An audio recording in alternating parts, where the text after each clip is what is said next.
প্রিয় দর্শকবৃন্দ, আসসালামু আলাইকুম। Welcome back to my channel.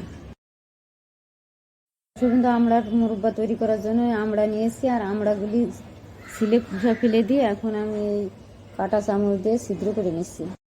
দর্শকবৃন্দ, মুরব্বাতে যত বেশি ছিদ্র হবে তত বেশি শিরা ঢুকবে আর তত সফট হবে, তাই যত দূরটুকু সম্ভব কেচে নেওয়ার চেষ্টা করবেন। দর্শকবৃন্দ, এখানে আমি দুইভাবে দেখিয়েছি। একটা হচ্ছে যে কাঁটা চামচ দিয়ে এরকম ছিদ্র করে, আর একটা হচ্ছে ছুরি দিয়ে এরকম ভিতরটা কেটে নিয়েছি যাতে করে শিরা ভালো করে ভিতরে ঢুকে। এখানে একটা টিক্স হচ্ছে, হাই ফ্লেমে রান্না করা যাবে না, এটা লো ফ্লেমে একদম ঢেকে দিয়ে রান্না করতে হবে যাতে আমড়াটা সেদ্ধও হয়ে যায়, শিরা পুরাটাই ভিতরে ঢুকে যায়। তাহলে খেতে একদম রসগোল্লার মতো নরম হবে, মুখে দিলে মিলিয়ে যাবে। দর্শকবৃন্দ, আমি আমড়াগুলি কেচে নিয়েছি। এখন হচ্ছে যে আমি পানি 2 টেবিল চামচ পরিমাণ পানি দিচ্ছি। আপনারা চাইলে এখানে চুনও দিতে পারেন। দিয়ে পানির ভিতরে আমি আমড়াগুলি ভিজিয়ে রাখবো 2-3 ঘন্টা মতো। লবণ আমি পানির সাথে হাত দিয়ে ভালো করে ঘষে এটা গুলিয়ে নিয়েছি। এখন আমড়াগুলি দিয়ে ঢেকে রাখবো। আর এই ফাঁকে আমি কিছু শুকনো মরিচ নিয়েছি, মরিচের এই ভিতরের বিচিগুলি ফেলে দিয়ে গুঁটা ফেলে দিয়ে আমি কুচি কুচি করে কেটে রাখবো। হাফ কাপ পরিমাণে গুড় নিয়েছি, আর এই সাথে হাফ কাপ পরিমাণে পানি দিব। আমি অনেক বেশি পানি দিব না, দিয়ে চুলায় বসিয়ে দিয়েছি। দিয়ে দিছি একটা তেজপাতা, 3 টুকরা এলাচ আর 3 টুকরা দারচিনি।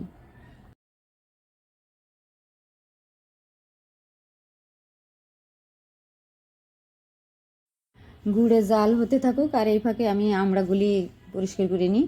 তো এখন ঢাকনা খুলে আমড়াগুলি পানির থেকে তুলে নিচ্ছি, নিয়ে আমি পরিষ্কার পানি দিয়ে হাত দিয়ে ডুলে ডুলে ভালো করে পরিষ্কার করে নিচ্ছি। এতে করে আমড়ার ভিতরে টকটাও বের হয়ে যাবে, আর আমড়ার যে কষ আছে কষটাও বের হয়ে যাবে।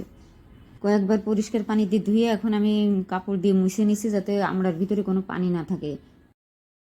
এদিকে গুড়ে বলক উঠে গিয়েছে, এখন আমি আমড়াগুলি দিয়ে দিচ্ছি। আমড়াগুলি দিয়ে আমি নেড়ে ছেড়ে উল্টি পাল্টিয়ে আমি 5 মিনিট রান্না করব। 5 মিনিট রান্না করার পর 10 মিনিট এখন আমি ঢাকনা দিয়ে ঢেকে দিচ্ছি। ঢাকনা দিয়ে ঢেকে আমি 10 মিনিট মতো রান্না করব, আমড়াটা সেদ্ধ করে নেব। 10 মিনিট পর ঢাকনা খুলে 10 মিনিট, এই যে আমড়াটা দেখতে পাচ্ছেন সেদ্ধ হয়ে গিয়েছে অনেকটা, আর হচ্ছে যে শিরাও অনেক ঘন হয়ে গিয়েছে। দর্শকবৃন্দ, আমড়াগুলি আমি উল্টিয়ে দিয়েছি। এখন ঢাকনা দিয়ে ঢেকে একদম লো ফ্লেমে ভিম আছে আমি আরও 10 মিনিট রান্না করব যাতে করে এই শিরাটা পুরোটাই আমড়ায় শুষে নেয়। দর্শকবৃন্দ, দেখতে পাচ্ছেন আমরা শিরা খেয়ে রসে টয়টুম্বুর, আর শিরাও শুকিয়ে গিয়েছে। দর্শকবৃন্দ, এখন ওই যে আমি শুকনো মরিচগুলি গুঁটা ফেলে দিয়ে বিচি ফেলে দিয়ে কুচি করে রেখেছিলাম সেটা দিয়ে দিছি। দিয়ে এখন আমি ঢাকনা দিয়ে ঢেকে আর 5 মিনিট রান্না করব লো ফ্লেমে, একদম লো ফ্লেমে।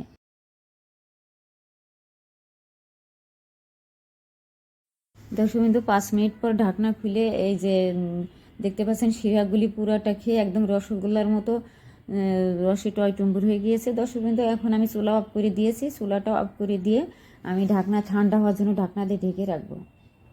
ঠান্ডা হওয়ার পর আরও ঘন হয়ে যাবে শিরা, আর তখন আমি বাটিতে সার্ভ করব।